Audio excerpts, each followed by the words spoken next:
Hello students, how are you. तो आज हम इस वीडियो में एनसीईआरटी जियोग्राफी क्लास 6 का chapter first the earth in solar system का सेकंड पार्ट कवर करेंगे। इससे पहले जो इस चैप्टर का फर्स्ट पार्ट मैंने ऑलरेडी बना रखा है, उसका लिंक मैं डिस्क्रिप्शन बॉक्स में डाल दूंगा। अगर नहीं देखा तो वहां से आप जाके इसको देख सकते हो। तो let us start the solar system. तो अब सोलर सिस्टम के बारे में जानेंगे। The sun, 8 planet, satellites and some other celestials bodies. Celestials body उल्का पिंड वगैरह हो गए हमारे। तो कहता है कि जो हमारा सूरज हो गया, हमारे 8 प्लैनेट हो गए, सैटेलाइट्स हो गई, नेचुरल सैटेलाइट जितनी भी है, सम अदर तो दूसरे उल्का पिंड जैसे एस्ट्रॉयड हो गया, क्षुद्र ग्रह हो गया जिसको बोलते हैं हिंदी में, मेट्रॉयड्स हो गया, उल्का पिंड बोल देते हैं इसको, फॉर्म द सोलर सिस्टम। तो कहते हैं कि हमारे सोलर सिस्टम को बनाते हैं। We often called it solar family. तो हम इसको सोलर फैमिली बोल देते हैं। With the sun as its head, जिसका जो सन होता है ना, इनका हेड होता है। तो अब सन के बारे में पहले जानते हैं। The sun is in the centre of the solar system. तो जो सन है हमारे सोलर सिस्टम के सेंटर में है। It is huge and made up of extremely hot gases. तो ये बहुत बड़ा है और अत्यधिक गर्म गैसों से मिलके बना हुआ है। It provides the pulling force that binds the solar system. तो ये जो है पुलिंग फोर्स मीन्स कि जो इसकी खिंचाव शक्ति इतनी है ना कि सारे सोलर सिस्टम को इसने बांध के रखा हुआ है। तो पुलिंग फोर्स के कारण, जो सूरज की पुलिंग फोर्स है, इसी के कारण सारे के सारे जो प्लेनेट है सूरज के चारों तरफ बंधे हुए हैं। The sun is the ultimate source of heat and light for the solar system. तो जो सूरज है ना हमारा, तो एकमात्र सोर्स है हीट का और रोशनी का हमारे सोलर सिस्टम में। But the tremendous heat is not felt so much by us. तो सूरज की अत्यधिक गर्मी हमें महसूस नहीं होती, बहुत ज्यादा महसूस नहीं होती। बिकॉज, क्योंकि despite being our nearest star, तो हमारे नियरेस्ट स्टार होने के बावजूद भी it is far away from us. तो ये हमारे से बहुत ज्यादा दूर है। The sun is about 150 million kilometre away from the earth. जो हमारा सन है ना, 150 मिलियन किलोमीटर जो हमारे से, जो हमारी धरती है, इससे दूर है। तो इसीलिए जो हमारा जो नियरेस्ट स्टार होने के बाद भी हम इसकी रोशनी को, जो इसकी हीट ज्यादा प्राप्त नहीं कर पाते। हाँ जी, आगे कहता है डू यू नो, क्या आप जानते हो, sol is a Roman mythology is the sun god. Solar mean related to the sun. The family of the sun is therefore called the solar system. Right down as many word using the word solar on your own as you can. Do you know का मतलब होगा, कहता है कि क्या आप जानते हो, जो होती है मैथोलॉजी होती है, पुराणक जो कहानियां होती है रोम की, ठीक है, रोम की जो पुरानी कहानियां है ना, तो जो सोल वर्ड है सूरज देवता को कहा गया है। तो जो सोल वर्ड है सूरज देवता के लिए इसका प्रयोग किया गया है, ठीक है। इसका मीनिंग होता है, जो इसका अर्थ होता है सूर्य से संबंधित, रिलेटेड टू सूरज मीन सूर्य से संबंधित हो गया। The family of the sun is therefore, इसीलिए जो सूरज की फैमिली है उसको क्या बोला जाता है, सोलर सिस्टम। इसीलिए उस फैमिली को सोलर सिस्टम बोल दिया जाता है। और सौर शब्द का जो प्रयोग है, ठीक है, जो सौर शब्द का प्रयोग करते हुए अधिक शब्दों को लिखना, तो इसीलिए आपने इससे रेलिवेंट वर्ड ढूंढ के, ठीक है, उनके अर्थ को लिखना है। तो आगे आ गया वर्ड ओरिजिन, वर्ड की उत्पत्ति। इसका मतलब होता है वर्ड की उत्पत्ति। Many word use in language may have been taken from some other language. तो कहता है कि ऐसे बहुत से शब्द है जिनका प्रयोग हम एक भाषा में करते हैं, अक्सर वह कई दूसरी भाषा से लिए होते हैं। जैसे यहाँ पे आ गया geography. For example is a English word है geography. It has its own origin. तो इसकी उत्पत्ति जो है ग्रीक वर्ड से हुई है, which related to the description of the earth, जिसका मतलब होता है धरती का विवरण, ठीक है, धरती की डिस्क्रिप्शन हो गया। It made of 2 Greek words. तो ये 2 ग्रीक वर्ड से मिलके बनता है, ठीक है। पहला आ गया गी, जिसका मतलब होता है अर्थ, जी का मतलब हो गया, जी का मतलब हो गया अर्थ, एंड ग्राफिया मीनिंग होता है राइटिंग। तो ग्राफिया का मीनिंग हो गया लिखना। Find out more about the earth. तो ज्यादा इसके बारे में और जानना है तो ये देखिए जियो आ गया, तो लॉगिया लगा दिया इसके पीछे, तो ये हो गया स्टडी ऑफ द अर्थ, इसका मतलब हो गया स्टडी ऑफ द अर्थ। तो जियो के साथ मैट्रिया लगा दिया, तो इसका मतलब हो गया मेजरमेंट ऑफ द अर्थ। ठीक है, अर्थ की मेजरमेंट हो गया मापन, पृथ्वी का मापन। ठीक है, तो आइड लगा दिया इसके साथ, जियोआइड। ठीक है, तो ये बन गया रिजेंबलिंग द शेप और form of the earth. Resembling इसका मतलब पृथ्वी के आकार के अनुरूप, जिस तरह का पृथ्वी का आकार है उसके अनुरूप हो गया, इसका मतलब हो गया। तो आगे देखते हैं डू यू नो, तो इसको भी क्लियर कर लेते हैं। डू यू नो, हाँ जी, डू यू नो में जानते हैं कि humans have always been fascinated gazing at the night sky. तो जो कहता है कि रात में आसमान को देखकर मनुष्य हमेशा ही मोहित होता रहता है। गेजिंग होता है टिकटिकी लगा के देखना किसी चीज को। ठीक है, those who studied the celestials bodies and their movement are called astronomer. तो जो एस्ट्रोनॉमर कौन होते हैं, जो सेलेस्टियल्स बॉडी है तो इनके बारे में अध्ययन करते हैं, प्लैनेट कैसे घूमते हैं, कौन सी दिशा में जाते हैं, स्टार कैसे बनते हैं, तो इस सभी की स्टडी करने वालों को क्या बोलते हैं, एस्ट्रोनॉमर्स बोल देते हैं। तो आगे आ गया Aryabhatta was a famous astronomer of ancient India.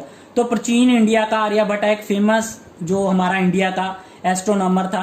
He said, उसने बताया था that the moon and the planet shine due to reflected sunlight. तो इन्होंने पहले ही बता दिया था।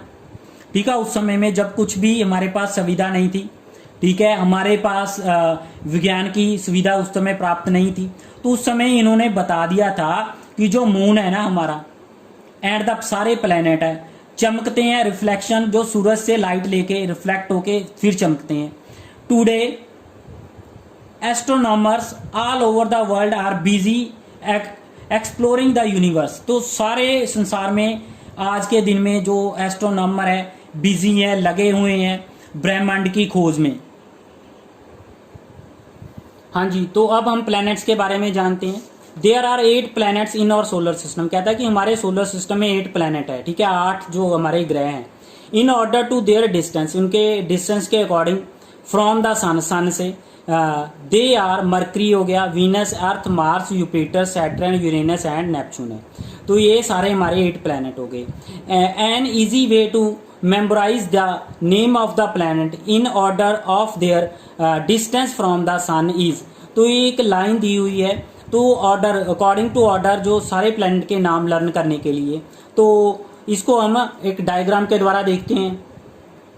हाँ जी, ये देखिए, ये लाइन क्या है, my very efficient mother just served us nuts. तो ये लाइन आपने लर्न करनी है, my very efficient mother just served us nuts. तो इसको लर्न कर लिया तो मीन्स कि आपने 8 प्लैनेट के सीरियल वाइज नाम याद कर लिए।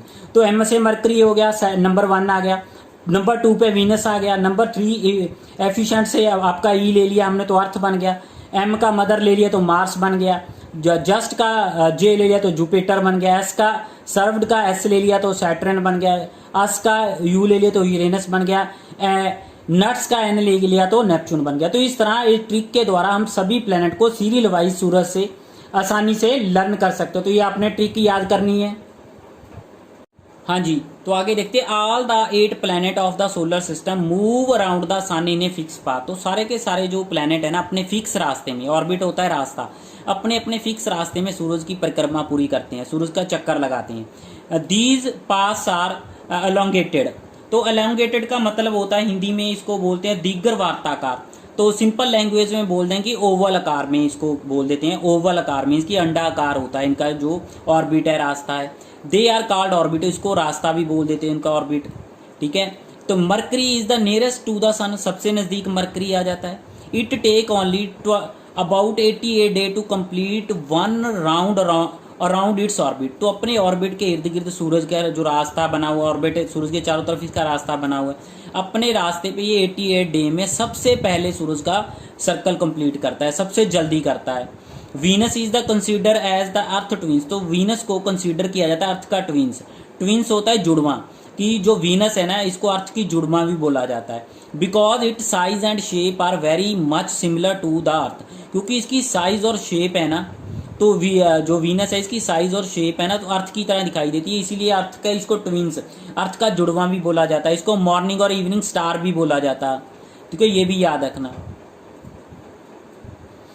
हाँ जी, आगे टिल रिसेंटली अगस्त 2006 में Pluto was also consider a planet, तो 2006 तक प्लूटो को एक ग्रह के रूप में माना जाता था। However in the meeting of international astronomical union, तो इंटरनेशनल एस्ट्रोनॉमिकल यूनियन की मीटिंग हुई, a decision was taken that Pluto like celestial object, दूसरे सेलेस्टियल ऑब्जेक्ट जो series 2003 UB313 discover in recent past may be called draft planet, तो जिस तरह जो series 2003 UB133 उसको खोजा गया है, तो इसी तरह उन्होंने कहा कि जो ये खोजा गया है तो ये ड्राफ्ट प्लैनेट है, उन्होंने सोचा कि जो खोजा हुआ है ना ये ड्राफ्ट प्लैनेट, तो इसी तरह उन्होंने जो हमारा प्लूटो था उसको भी ड्राफ्ट प्लैनेट में रख दिया गया, ड्राफ्ट प्लैनेट की कैटेगरी में रख दिया गया, प्लैनेट की कैटेगरी से निकाल के इसको ड्राफ्ट प्लैनेट की कैटेगरी में रख दिया गया।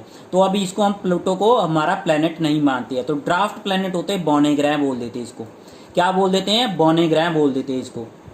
अब द अर्थ, तो अब अर्थ के बारे में जानते हैं। The earth is the third nearest planet to the sun, सूरज के थर्ड नजदीक वाला प्लैनेट आ जाता है। In size it is a fifth largest planet, तो हमारे सोलर सिस्टम में फिफ्थ, पांचवा बड़ा प्लैनेट है हमारी Earth. It is slightly flatted at the poles, तो पोल्स में से जो पोल ऊपर वाले नॉर्थ और साउथ पोल में जो फ्लैटेड है मीन्स की अंदर को है, that is why its shape is describe as geoid, तो इसी प्रकार इसकी शेप को जियोड शेप बोल देते हैं। तो इसकी शेप को कौन सी शेप बोल देते हैं, जियोड। जियोड मीनिंग होता है एन अर्थ लाइक शेप, कि अर्थ की तरह शेप होता है। हिंदी में जियोड को भू आप बोल देते हैं, याद रखना, भू आप। हाँ जी, तो जियोड शेप किस तरह की होती है ये देखिए, तो ऊपर से अंदर को है, ठीक है, जो नॉर्थ पोल है उधर से भी अंदर को है, साउथ पोल में भी ये अंदर को आ जाती है, तो इसी तरह की शेप को क्या बोलते हैं, जियोड शेप बोलते हैं। हाँ जी, आगे देखते हैं। Conditions favourables to sport life are probably found only on the Earth, कहता है कि जो पृथ्वी है ना, ठीक है, जो हमारी केवल मात्र एक जो पृथ्वी इस तरह का ग्रह है जहां पे फेवरेबल जो कंडीशन है जो लाइफ को सपोर्ट करती है, मीन्स कि जीवन के अनुकूल परिस्थितियां पॉसिबल है यहाँ पे, मीन्स कि यहाँ पे जीवन इस तरह की कंडीशन है कि यहाँ पे जीवन फल फूल सकता है, सपोर्ट मिलती है लाइफ को यहाँ पे। The earth is neither too hot not too cold, ना तो ये ज्यादा गर्म है ना ज्यादा ठंडी है। It has water and air, यहाँ पे वाटर भी है, पानी भी है और हवा भी है। Which are very essential for survival, तो जो हमें जिंदा रहने के लिए बहुत जरूरी है, ये पानी हो गया, हवा हो गई। The air has life supporting gas, तो एयर में लाइफ सपोर्टिंग गैस है कौन सी, लाइक ऑक्सीजन, तो ऑक्सीजन हमें सांस लेने की जरूरी होती है, तो हवा में ऑक्सीजन है। बिकॉज ऑफ दीज रीजन, इसी रीजनों के कारण the earth is unique planet in our solar system, unique होता है दूसरे सभी प्लैनेट से अलग, डिफरेंट, तो ये सभी से अलग है क्योंकि यहाँ पे ये सारा कुछ मिलता है, इसी कारण यहाँ पे जो हमारी अर्थ है लाइफ पॉसिबल है। Planet in the solar system, तो एक मात्र प्लैनेट है हमारे सोलर सिस्टम में, यहाँ पे लाइफ पॉसिबल है। फ्रॉम द आउटर स्पेस, जो आउटर स्पेस में से द अर्थ अपेयर्स ब्लू, तो अर्थ जो आउटर स्पेस में से जाके देखते हैं स्पेस से बाहर तो ब्लू कलर की दिखती है। Because it 2/3 surface is covered by water, तो इसका 2/3 हिस्सा जो है पानी से कवर है। It is therefore called blue planet, तो इसीलिए इसको ब्लू प्लैनेट भी बोलते हैं। हाँ जी, एनसीईआरटी बुक में दी हुई डायग्राम को समझने से पहले हम रोटेशन और रेवोल्यूशन को एक बार रिवाइज कर लेते हैं। तो रोटेशन क्या होती है, the movement of the earth on its on axis is known as rotation, तो धरती की मूवमेंट होती है, मीन्स कि यहाँ से इसने घूमना शुरू किया, इस तरफ को घूम के आके फिर ये इसी जगह पे आना, तो एक सर्कल पूरा करना है, इसको क्या बोलते हैं, रोटेशन बोलते हैं। तो इस प्रक्रिया को क्या बोलते हैं, रोटेशन बोलते हैं। तो यहां से धरती ने घूमना शुरू किया, फिर वहां पे वापस आने में इसको 24 घंटे लगते हैं। तो इसके एक्सिस, ये एक्सिस होते ही काल्पनिक लाइन, इसके इर्द गिर्द घूमती है, तो सभी प्लेनेट अपने एक्सिस के इर्द गिर्द घूमते हैं, तो अपने इर्द गिर्द घूमने को क्या बोलते हैं, रोटेशन बोलते हैं।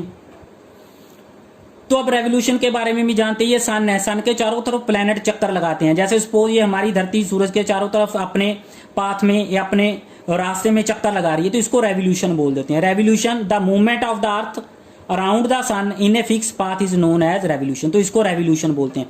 तो सारे प्लेनेट, ठीक है, सूरज के चारों तरफ चक्कर लगाते हैं तो उनको रेवोल्यूशन बोल देते हैं। जैसे पृथ्वी लगा रही, ठीक है, इसको रेवोल्यूशन बोलते हैं। तो याद रखना रोटेशन और रेवोल्यूशन। हाँ जी, ये मोस्ट इंपॉर्टेंट डायग्राम है, तो इसको क्लियर कर लेते हैं। तो ये जो दिखाई दे रही है ना लाइनें, तो हर प्लेनेट का अपना अपना रास्ता होता है, ऑर्बिट होता है। तो अपने अपने रास्ते में ये सूरज की परिक्रमा पूरी करते हैं। तो मरकरी से शुरू करते हैं। पहले नंबर पे मरकरी आ जाता है सूरज के सबसे नजदीक। One orbit around the sun, orbit होता है अपना पूरा अपने रास्ते पे एक सूरज के चारों तरफ सर्कल पूरा करना। मीन्स कि सूरज के चारों तरफ अपने रास्ते में एक सर्कल पूरा करने में इसको 88 डेज लगते हैं, 88 दिन में सबसे जल्दी। तो याद रखना, सबसे जल्दी जो मरकरी है सूरज के चारों तरफ 88 दिनों में अपना एक सर्कल पूरा करता है।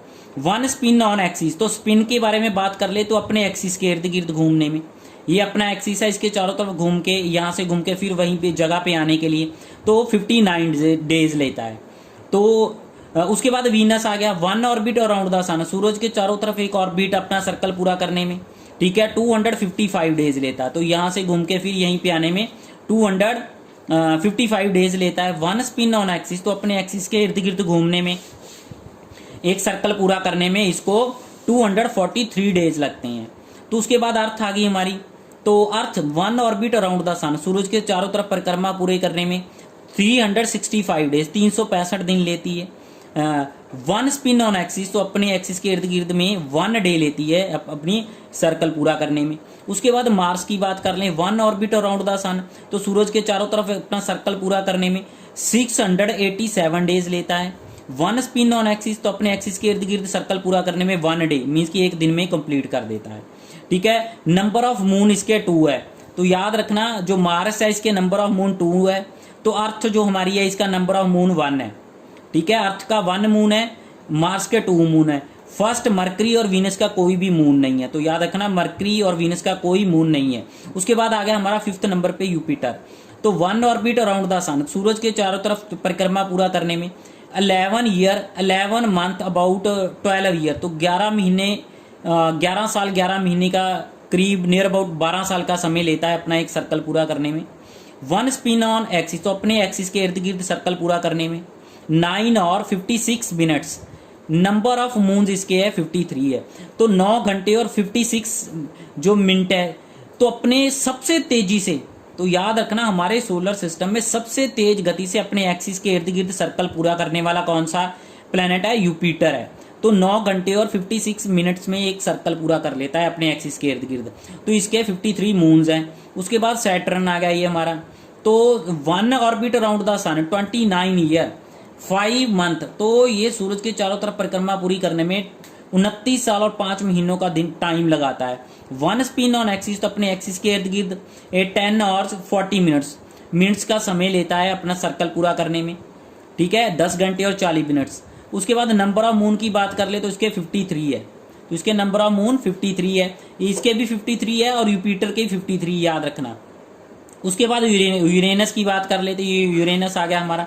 One orbit around the sun, सूरज के चारों तरफ परिक्रमा पूरी करने में 84 ईयर्स 84 साल लग जाते हैं इसको। वन स्पिन अराउंड एक्सिस, तो अपने एक्सिस के इर्द गिर्द घूमने में 17 आवर्स 40 मिनट्स 17 घंटे और 14 मिनट लगते हैं इसको अपने एक्सिस के इर्द गिर्द सर्कल पूरा करने में।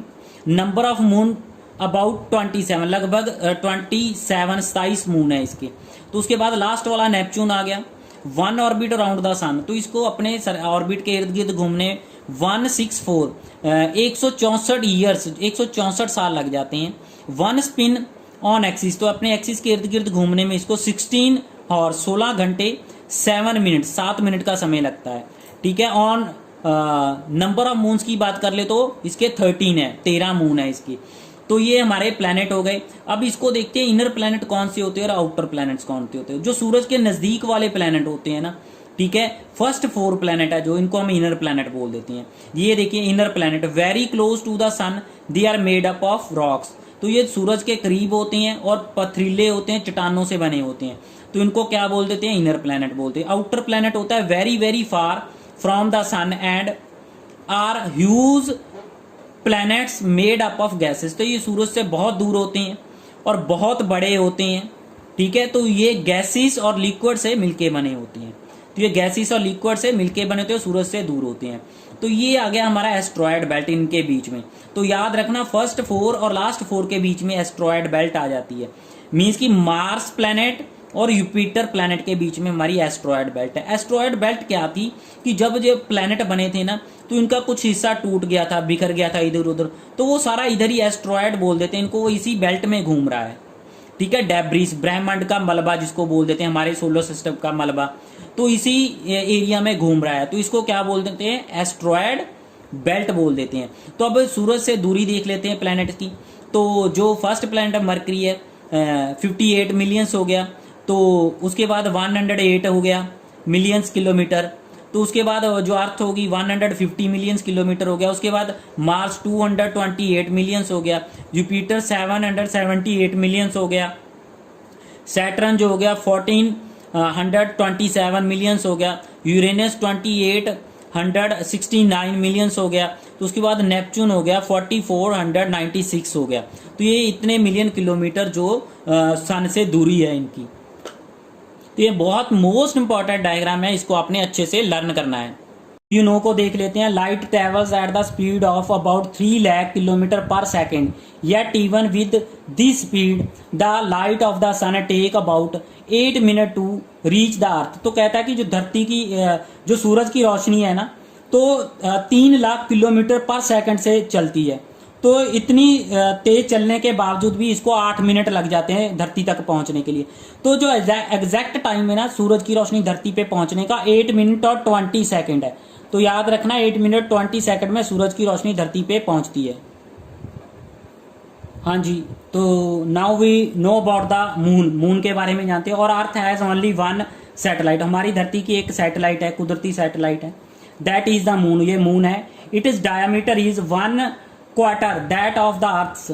तो इसका 1/4 जो है इसका डायमीटर है, मीन्स कि इसका व्यास 1/4 है, 1/4 हिस्सा है। इट अपेयर्स सो बिग, ये बहुत बड़ा दिखाई देता है, ठीक है, बिकॉज इट इज नियरेस्ट और प्लैनेट। तो नियरेस्ट टू द और प्लैनेट है, जो हमारे प्लैनेट का नजदीक वाला पड़ोसी है, सबसे नजदीक हमारा जो मून ही आ जाता है। देन अदर क्लेस्टियल्स बॉडीज, दूसरी क्लेस्टियल्स बॉडीज के मुकाबले, उल्का पिंडों के मुकाबले। It is about 3,84,400 kilometre away from us. तो ये हमारे से 3,84,400 किलोमीटर दूर है। Now you can compare the distance of the earth from the sun and that from the moon. तो अब डिस्टेंस कंपेयर कर लो आप, ये 3,84,400 किलोमीटर थे, जबकि वो सूरज जो है 150 मिलियन किलोमीटर दूर चला जाता है। The moon moves around the earth in 27 days. तो जो मून है 27 डेज में एक जो पृथ्वी का चक्कर पूरा करता है। It take exactly the same time to compare 1 spin. तो अपने जो एक्सिस के इर्द गिर्द भी ये सेम टाइम ही लेता है, 27 डेज ही लेता है एक सर्कल पूरा करने में। एज ए रिजल्ट, इसी रिजल्ट के कारण only 1 side of the moon is visible to us on the अर्थ। तो इसी कारण जो पृथ्वी से जो मून की एक साइड ही विजिबल होती है, दिखाई देती है। The moon does not have condition favourable for life. तो मून पे जो जीवित रहने वाली कंडीशन है, ठीक है, जीवन को सपोर्ट करने वाली कंडीशन वो नहीं है। It has neither water nor air. तो यहाँ पे ना तो पानी है ना ही यहाँ पे हवा है। It has mountains. तो यहाँ पे माउंटेन्स है, plains and depressions on its surface. कहता है कि ना इसकी सतह पे पर्वत, ठीक है, मैदान और गड्ढे हैं। तो जो यहाँ पे ना इसकी शेडो बनाते हैं, इसकी छाया बनती है इनके ऊपर। तो these cast shadows on the moon surface. Look at the full moon and observe these shadows. तो जो फुल मून होता है ना उसमें धब्बे से दिखते हैं। तो यहाँ पे जो पर्वत है, ठीक है, गड्ढे हैं, उनमें जो शेडो बनती है उसी को वो दिखाई देते हैं। वो जो मून के ऊपर ऑब्जर्व करते हैं ना, फुल मून में धब्बे से दिखाई देते हैं, तो इसी के कारण वो दिखाई देते हैं। उसके बाद आ जाता है हमारा एस्ट्रॉयड। तो एस्ट्रॉयड होता है, हाँ जी, कहता है अपार्ट, ये होता है क्षुद्र ग्रह भी बोल देते हैं इसको। तो अपार्ट फ्रॉम द स्टार के अलावा, प्लैनेट्स एंड सैटेलाइट्स के अलावा, there are a numerous tiny object, बहुत सारे छोटे छोटे ऑब्जेक्ट पाए जाते हैं, ठीक है। Which also move around the sun, जो सूरज के चारों तरफ घूमते हैं। These bodies are called asteroids, तो इनको एस्ट्रॉयड्स बोलते हैं, क्षुद्र ग्रह बोलते हैं। They are found between the orbit of Mars and Jupiter, तो मार्स और यूपिटर के बीच में आ जाती हैं। फिगर 1.2 में देखो, तो हमने देख ही लिया था, एस्ट्रॉयड बेल्ट मैंने आपको दिखाई थी।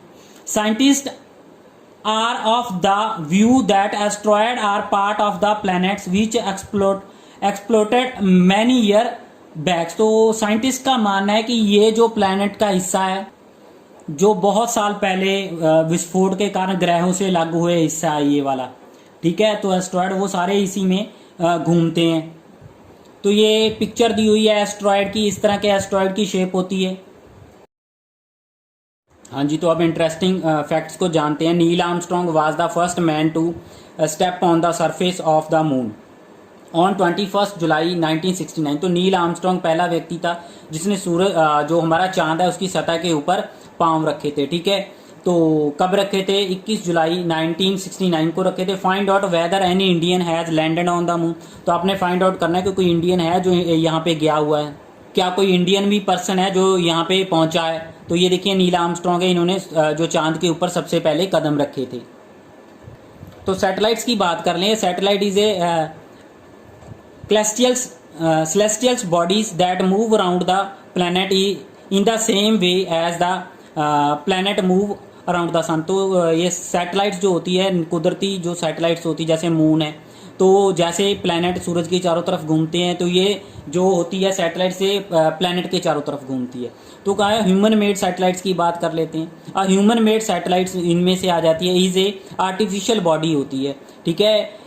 It is designed by scientist for gathering information, तो ये साइंटिस्ट के द्वारा डिजाइन की जाती है इन्फॉर्मेशन को इकट्ठा करने के लिए, अबाउट द यूनिवर्स के बारे में, और फॉर द कम्युनिकेशन, तो कम्युनिकेशन पर्पस के लिए, जैसे जो हमारे टेलीविजन सिग्नल है, ठीक है, वो सैटेलाइट द्वारा ही हमारे तक पहुंचता है, तो इसीलिए सैटेलाइट स्थापित की जाती है। It is the carried by rocket, तो रॉकेट के द्वारा इनको ऊपर पहुंचाया जाता है। And placed in the orbit around the earth, तो अर्थ के ऑर्बिट में इनको प्लेस कर दिया जाता है, स्थापित कर दिया जाता है। Some of the Indian satellites in space is INSAT हो गई, ठीक है, IRS होगी, एडूसेट होगी, तो ये कुछ इंडियन जो सैटेलाइट्स के नेम है। तो यहाँ पे आप देख सकते हो, तो रॉकेट के द्वारा इनको जो स्पेस में स्थापित किया जाता है, एक रॉकेट इनको लेके जाता है स्पेस में। हाँ जी, ये ह्यूमन मेड सैटेलाइट्स है हमारे इंडिया की। इनसेट हो गया, ये इस तरह की दिखाई देती है। IRS इस तरह की दिखाई देती है। एडूसेट इस तरह की दिखाई देती है। तो ये इंडियन ने स्पेस में छोड़ी है इन्फॉर्मेशन इकट्ठा करने के लिए, वेदर की जानकारी के लिए। तो इस तरह की इन्फॉर्मेशन यूनिवर्स के इकट्ठा करने के लिए इनको छोड़ा जाता है स्पेस में। तो ये आर्टिफिशियल सैटेलाइट्स धरती का चक्कर लगाती हैं नेचुरल सैटेलाइट की तरह ही, उसके बाद ही धरती में से इन्फॉर्मेशन इकट्ठा करती है। तो आगे मेट्रोइड्स के बारे में बात कर ले, उल्का पिंड बोलते हैं जिनको। The small pieces of rock which move around the sun are called meteoroids, तो छोटे छोटे पीसीस होते हैं रॉक के जो सूरज के चारों तरफ घूमते हैं, उसको मेट्रोइड्स बोलते हैं। Some time these meteoroids come near to the Earth and tend to drop upon it, तो कई बार क्या होता है, तो इतना पृथ्वी के कई बार ये नज़दीक आ जाती है, ऐसा लगता है कि इनकी प्रवृत्ति हो जाती है कि शायद ये पृथ्वी के ऊपर गिर जाएंगे। ड्यूरिंग दिस प्रोसेस, इस प्रोसेस में क्या होता है, ड्यू टू फ्रिक्शन होता है घिसाव के कारण, विद द एयर के साथ, they get heated up and burn, तो जब ये पृथ्वी की सतह में कई बार एंटर कर भी जाते हैं, तो गुरुत्वाकर्षण शक्ति के कारण, ठीक है, एयर में आने के कारण, ठीक है, घिसाव के कारण ये जलना शुरू कर देते हैं, ठीक है। तो ये क्या होता है, हीटेड मीन्स कि बहुत ज़्यादा गर्म हो जाते हैं, एंड बर्न, तो इन्होंने जलना शुरू कर देते हैं। It cause A flash of light, तो इसी के कारण बनता है फ्लैश ऑफ लाइट।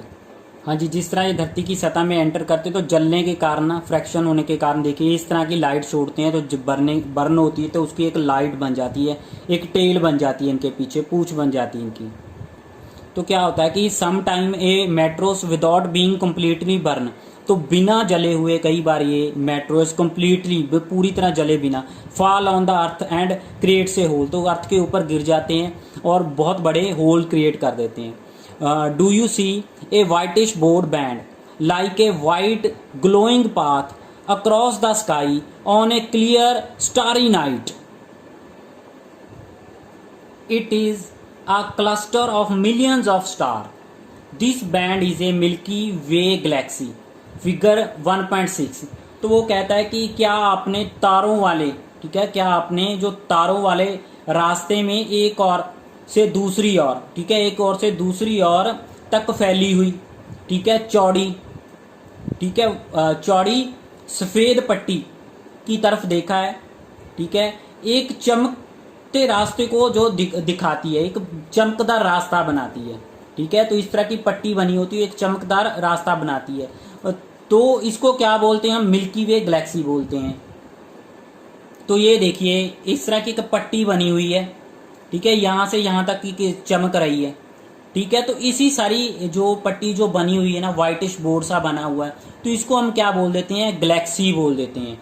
तो इसको मिल्की वे गैलेक्सी है। ये कहता है कि ये मिल्की वे गैलेक्सी है और solar system is a part of this galaxy, तो हमारा सोलर सिस्टम इसी गैलेक्सी का पार्ट है।